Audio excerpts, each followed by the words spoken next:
Hey, hello everyone. Welcome again to our lecture. So let me share my screen here. Okay. Can you see?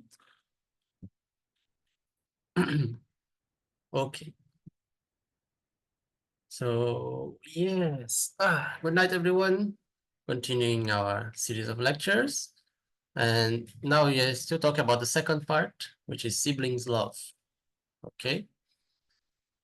So for today, our lecture will be named Solving Sibling Rivalry, right? You know what's sibling rivalry? It's like when you fight with your siblings, stuff like that. Your brother and your sister. So let's talk about siblings love. You may remember, parents have a kind of love to the children, and children have a kind of love to the parents, right? So in this kind of relationship, parents are on a different category as the children, right? Parents are in the upper position, let's say. So for parents, they love the children equally, even though for the children, maybe it doesn't seem like the same.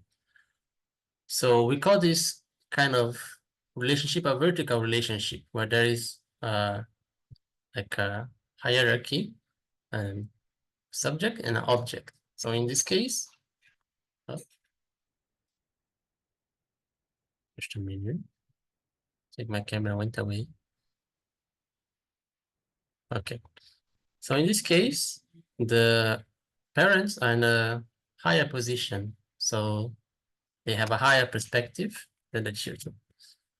But in the case of siblings, when you have a brother and sister, we say that this is a horizontal love. Why is that? Because brothers and sisters, they are on the same level, right? They are the same hierarchy. No one is higher than the other one. They're both siblings, right? So this relationship of brother and sister can be expanded to their friends and then their families, the society, the nation, and then the world. Okay, so let us continue.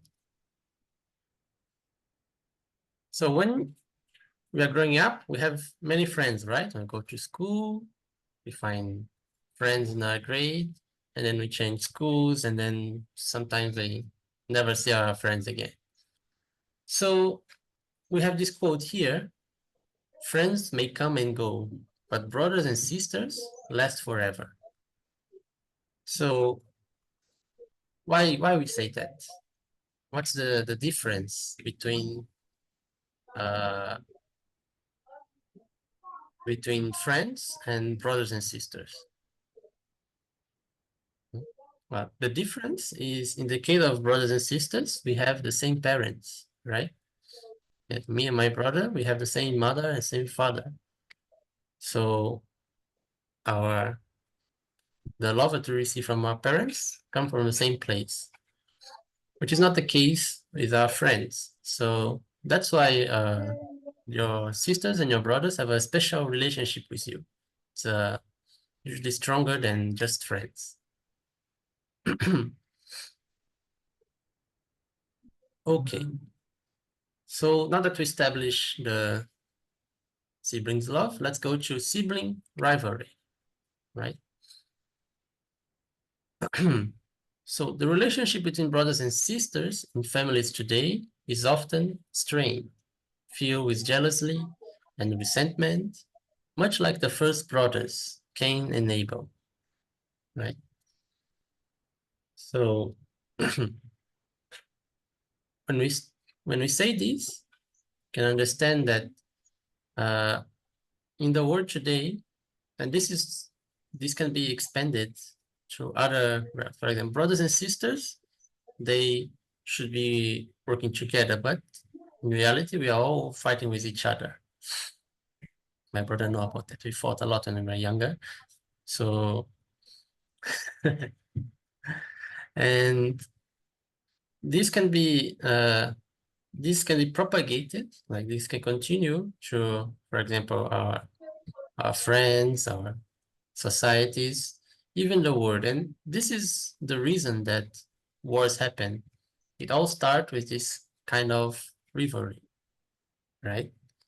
So the thing that happens with this sibling rivalry is that that the siblings fail to understand that they need to both give love and have to understand that they are receiving love, right? So many times, I'm sure, if you have brothers and sisters, you feel, oh, my brother is being treated better by my parents. I wish I was like that. My brother doesn't deserve this or something. And that's why this feeling of rivalry starts to grow and then develops later to other things. So, have anybody here wanted to sell your brother or your sister? This is a picture, right? The sister wants to sell the little brother because the little brother is annoying her. Okay, just to make a little bit of fun. Okay, so we have a question here, right? How do you make somebody angry? Well, and this is very easy for us to do with our brothers and sisters. I'm very sure if you know a person very well, then it's easy to make that person upset, right? So the two main ways to make somebody angry is to either ignore the good points or the strengths that person have, and to highlight weaknesses or mistakes that person made. So like accusing them, oh, you didn't wash the dishes or something like that, right? And what happens when you do something to other person? They get upset. Ah, why are you talking about my mistakes? Nobody like that. Other people talk about their mistakes, right? And who knows our mistakes better than our brothers and sisters because they are living with us every day. So what happens when someone do this? The other person becomes angry instantly, right? And then if they continue doing this, eventually they'll start to fight. And then the parents have to come and stop fighting or something like that, right? Okay, but where does this issue appear, right? Why do we feel this need to make our brothers, sisters angry, right? So the beginning is what we call self-pity. Self-pity is a feeling that, how can I say? It's like when you feel that yourself is some kind of victim. Like, for example, you say, oh, my mother doesn't love me. She loves my brother more than me. You know, like you're feeling bad for yourself. But in a way where you are accusing other people. So, so this self-pity and this and that starts to make the issue, the anger, this blocks us from both feeling love, because when we are in that state, we don't recognize that other people are doing things for us, that we are receiving love from them. And also because we are in this state of, I'm so miserable, I'm suffering, so we cannot also give to other people. So you remember, right? The giving is the solution for everything. But in this state, you cannot give or receive. So in this, when people are in this state, usually what happens is that they stop talking. They don't want to communicate anymore, right? Sometimes you feel like, I don't want to talk to anybody anymore. I want to disappear, right? Maybe you have this kind of feeling sometimes.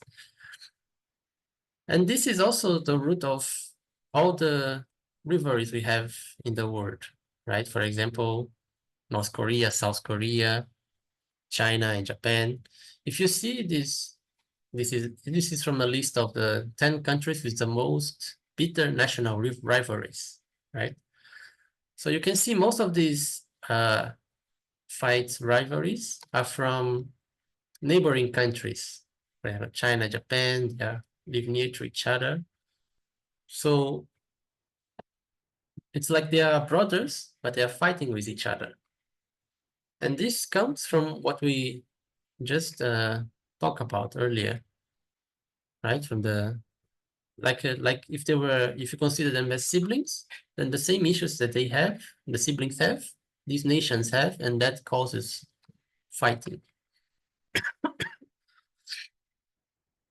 So usually when they are fighting, for example, let's say United States and China, they're like, oh, you are doing bad things with the economy, so we will give you sanctions. And then the other side is like, oh, you're giving me sanctions, I will give you sanctions too. So that's how they start fighting. But why do they feel that way? Because they cannot understand that they are brothers, that should not be doing like this, right? Okay, let's continue. And how can we solve this issue, right? How can we solve this anger issue? Because we know how to make other people angry, but do you know how to make other people not angry, unangry? How can I say? Not unangry, I don't think unangry exists, but anyway. So what we can do in this case when we are trying to help others, right? In this case, not we are not the ones fighting, but other people are fighting. So first thing is to bring the people together and then acknowledge their good points or strengths. And second point is help them in areas of weakness or need. For example, if you have a brother, and then, I mean, with me and my brother, we're leading this kind of culture, no? We don't say, oh, wow, you're so amazing and wonderful, or something like that. But for example, now my brother, he really likes fishing. So every time he goes fishing and then he catch something, say, wow, what a good fisher. He also likes cooking. So, oh, nice bread or something like that. So this are things that encourage the other person. And second is help them in areas of weakness or need. So if my brother, for example, he doesn't know how to make a document, right? He doesn't know, but I know, then I can help him to do that, right? Mhm. So what happens when we start doing this? It's not easy, but it's a habit that, like any other habit, we need to train this. We need to start acknowledging the good points, not only of our sibling, but also friends. This also works with friends, co-workers.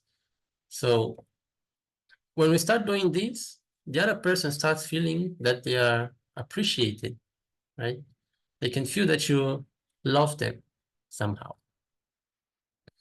And because of this, they start being more positive towards you. And then from there, you can develop communication and respect, harmony. Okay?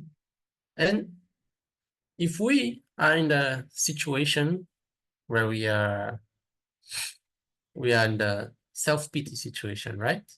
What can we do? The first thing we can do is to check all the things that we are receiving, right? Because when we are in the self-pity state, we feel that nobody loves us, nobody cares about us. But if we really think about it from a neutral perspective, we can see, oh, every day I have food, for example. I have water to drink, I have electricity, I have internet, right? So when we start understanding that we have things that maybe other people don't have, then we can, can begin to understand that we are receiving love, even though we don't perceive it. So, and how can we do this? And like everything that's good is very difficult to do, but most people to do this, they go meditate, they go on a walk, try to find some quiet place to think, or prayers also is very good. And then from there, we go to the second step.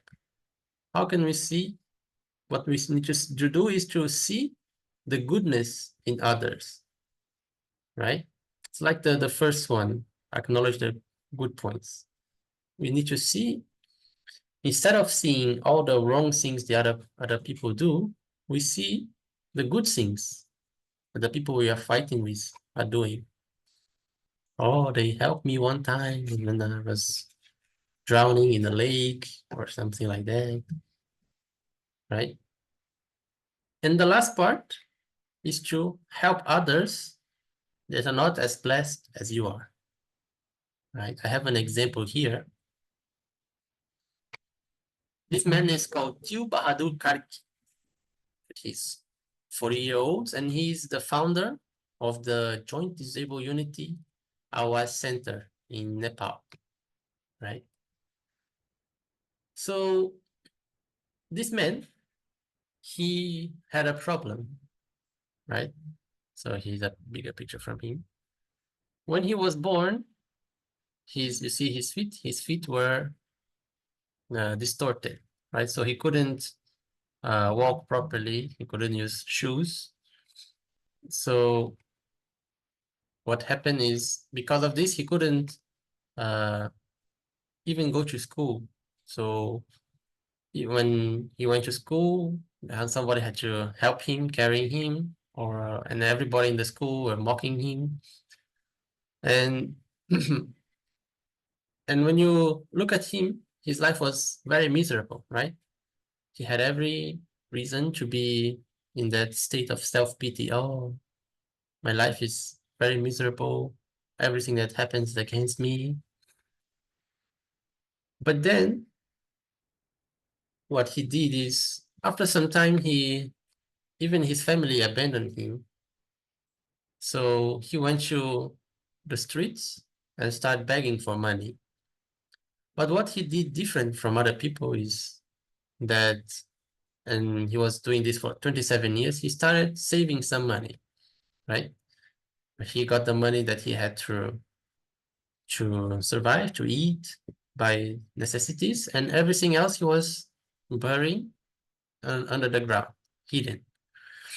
Then after 27 years, he took all this money, which was around $6,000, and he invested to start a place for orphans and children that didn't have where to live.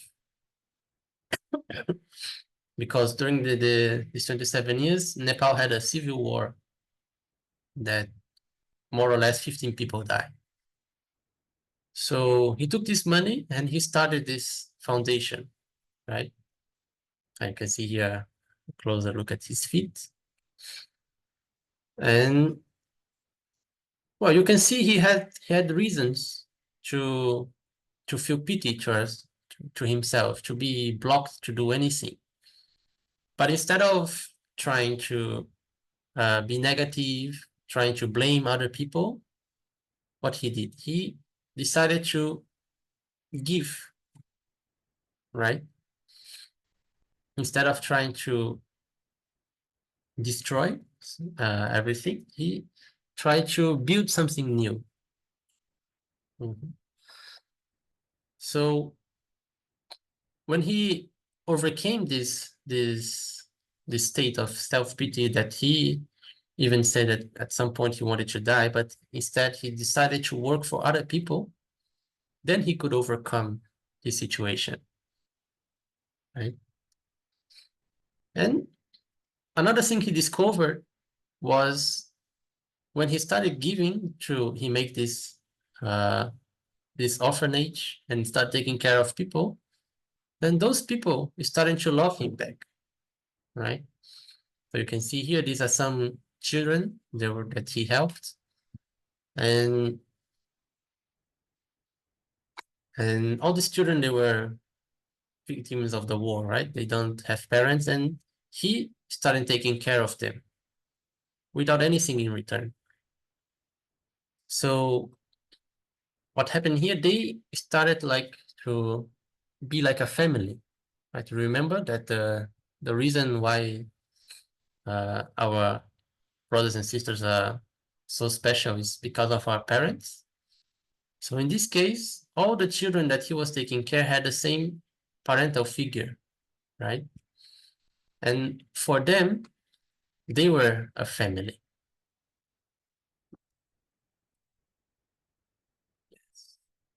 Okay. So continuing, we have another example here of a very famous example. Do you know this man called Nelson Mandela? So he became one of the presidents of South Africa, and he was the one that could solve the fight that they had there between the black people and the white people. So he said, if you want to make peace with your enemy, you have to work with your enemy. Then he becomes your partner, right? So if you go research his story, he was actually a fighter. He was in a group that was very violent. They were doing attacks because black people at that time, they were oppressed by the white people. So he thought that the right thing to do was to fight the white people, right? But then he went to prison for 27 years. And then in prison, he could understand that fighting is not the solution, right? And then what happened that what happens is to resolve or repeat past conflict, right? If we don't resolve the fights, the sibling rivalries, they will be passed on to future generations. And in most cases, they get bigger and more difficult to solve. So in the case of Nelson Mandela, right, when he went to jail, because he was a very violent man, and he came out, he had a choice, right? He could go back to fighting, or like he did, he understood that fighting was not the way, and he decided to work together with his enemy. And you can see here, he's a famous picture. This is him after coming out of the prison, and the president of the South Africa at the time. So, and he started working with the white people to make them understand the suffering that they were having, that the black people were having. And through that, they could work together to end the fight that they had, the black and white people. And because of that, he could receive also the Nobel Peace Prize. But everything began because he understood that the anger that he had, the hatred that he had, was not uh, the right thing, right? So when he understood that this anger was not going to benefit him or anyone else, he put his anger aside and he started working together with his enemy. And that's where the peace begins.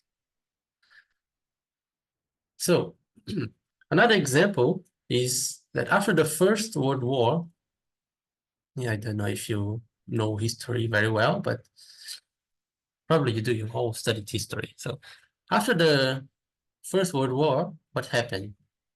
On the losing side, they had to pay a lot of money to the winning side. And because of that, they became very poor countries. And they became very angry at the countries that won, right? And this was the reason why Adolf Hitler, you can see here, Adolf Hitler, he could start a World War II because this feeling that they were angered was so strong that the whole country didn't care about anything and just went with him to war again. But at the end of the Second World War, what happened? So instead of doing the same thing again, instead of asking the losing side to pay money, pay more stuff, what did they do? Instead they supported the nations where the war happened to rebuild the nation, their economy.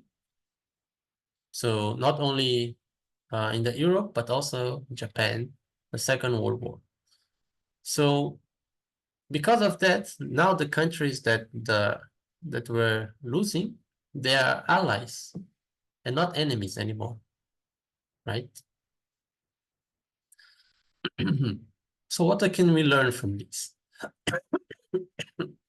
Sorry. So in this case that we just saw about the World War, how can we resolve conflict? The first step is ask, what could I have done better? Right? This is what we call self-reflection. In the case of the World War I, is that they realized that they made a mistake when they not only damaged them physically, but also emotionally.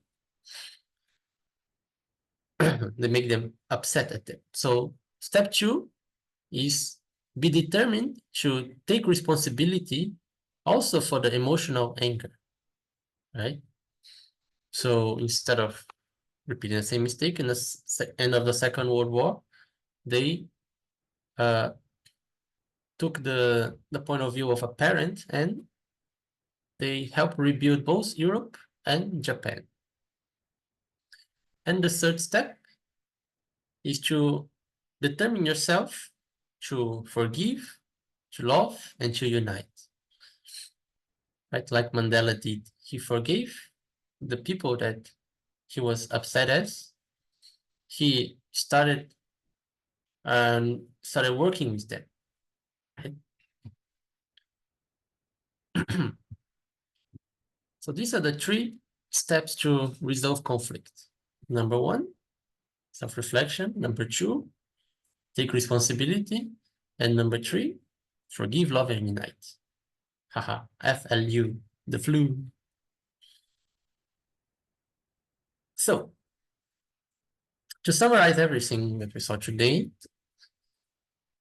fighting does not resolve conflict, right? Especially the emotional aspect. So when you defeat an enemy, right, you may have won the war, the battle, but doesn't mean you win the war. Why is that? For example, the what else? The Ukraine war, Ukraine and Russia, right? They keep attacking each other. Why? Because they think that fighting will resolve the conflict, but fighting can only make 2 things: destruction and suffering. So in the end, even though one side will be the winner, the other side would have, both sides actually will have suffering and anger. And every time that the defeated side loses, they want to get revenge, right? I think this is natural in the world that we see, right? If you lose, you want to fight back against who won and win against them. But then again, this doesn't resolve anything, right? So just keep fighting and fighting, and this becomes a cycle that repeats forever until one side is totally destroyed or both are destroyed. So to resolve conflict, we have to do the 3 steps that we saw earlier. Okay, so this is it for the lecture today. Thank you very much. And now we will have a small activity here. And I'll give back to Paul to continue. Thank you very much. Okay. Hello, everyone. I think we can give like 10 minutes so you can reflect a little bit. Maybe 5 minutes. Yeah, I guess because we are a little bit tight on time, but let's give like 5 minutes so you can think and we come back. So and I will ask for you to share. So yeah, thank you. We come back in 5 minutes. Okay, thank you everyone. So yes, so as examples you can think where enemies were reconciled, and yeah, so I can start, well, in Brazil we have a very historical figure called Duque de Caxias, and he lived between on this 19th century, so and he was really famous for because at the time there was a lot of turmoil in Brazil, and there was a lot of revolts and people starting conflicts, and he was a key piece for reconciliation, for many of these at the time. It was so much that he actually got like he was got a name called the pacifier. And yeah, he was known as being someone that promotes peace. And number two is stay courage in trying to talk to someone you don't like. What challenge you face internally? I think the biggest challenge you face is that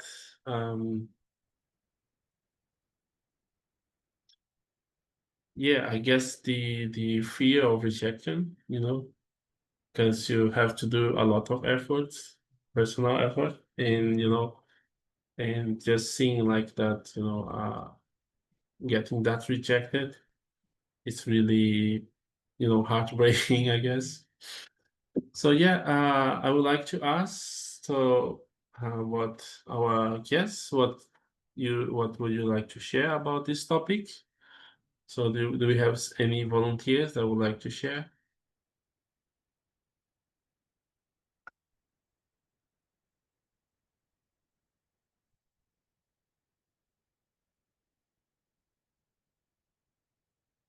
Okay, thank you very much, Sarah. Yes, Thank please. you. So, about the first activity, I don't have any idea, but about the second one, I think the most challenge for me is my ego that I talk to myself that why should I put the first move and yeah, because I think I didn't do something bad or I didn't start it, but maybe it's also my fault, but I don't want to accept it. So I think, yeah, it's the most challenges for me. Yeah, thank you. Yeah, that's for sure. Because people say like it takes a lot of, lot of character to, you know, to apologize. And yeah, that's really true. You really need to, you know, yeah, overcome your ego and really, yeah, to be open to, you know, to talk to this person, to or this person you really had to fight or something. Yes, thank you, that was really good. So, someone else would like to share about how about Asal? Would you like to share today? Okay, or maybe our friend. Oh, Sorry, okay. sorry, my internet was bad. Oh, okay, no problem. Thank you. Can you? So, Okay, please continue. Sorry. so about the first question, I I actually start reading about history and like after World War II, French and Germany, who had been longtime enemies, they make peace and reconcile. I Yeah, don't know the reconcile. pronunciation. Yes. Sorry, that's hard for me. And about the second question, the hardest challenge for me is remembering the past, but uh, it's hard for me to say it in English. Sorry, I'm not very Okay, no fluent. problem. Uh, Remembering the past and like saying uh, what I should not say, and I get anxious very easily when I talk to someone that I don't like. Yeah, I see. Yeah, yeah. Thank you, thank you, thank you. Yeah, that's true. You get a lot of feelings when trying to, you know, overcome these I mean conflicts, you know, to reconcile to people. Yes, thank you. That was really good. So another volunteer would like to share. We have how about Mr. Jogging Park? So hello. Yes, good evening. Nice topic. For me, Japan. I grow with a lot of like not good story about Japan. I grow, so I don't like Japan so much.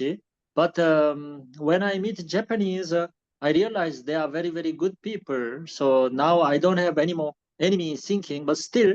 Korean people, some people still anger, colonization of the Japan 40 years. Now we become friends. This is something we overcome in the relationship.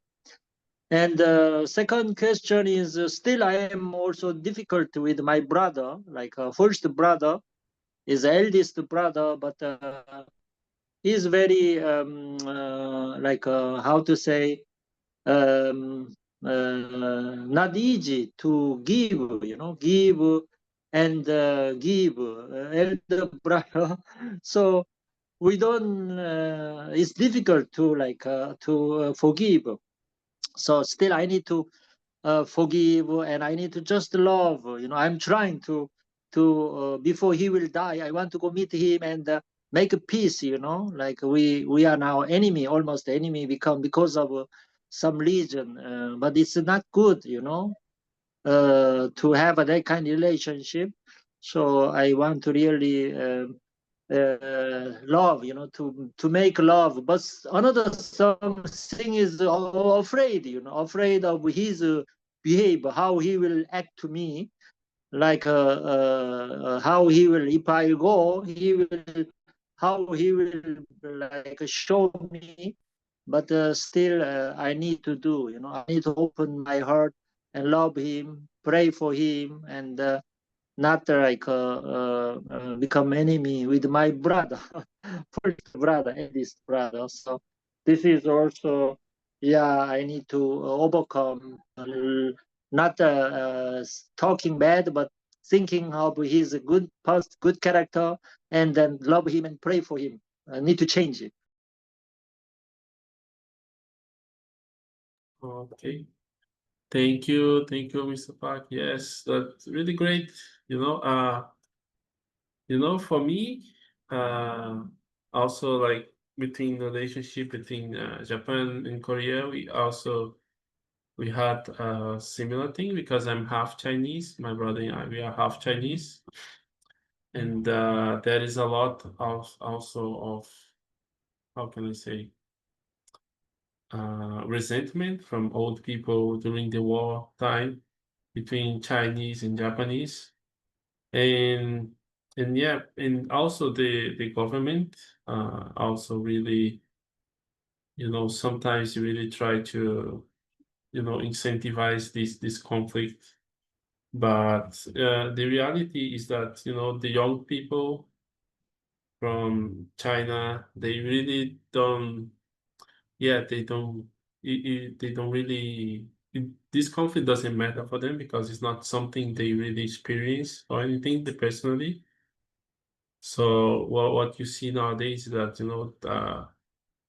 the government is trying, like to push, like to keep like this conflict going. But the reality is that most young people don't really don't really experience it, and it doesn't really matter to them.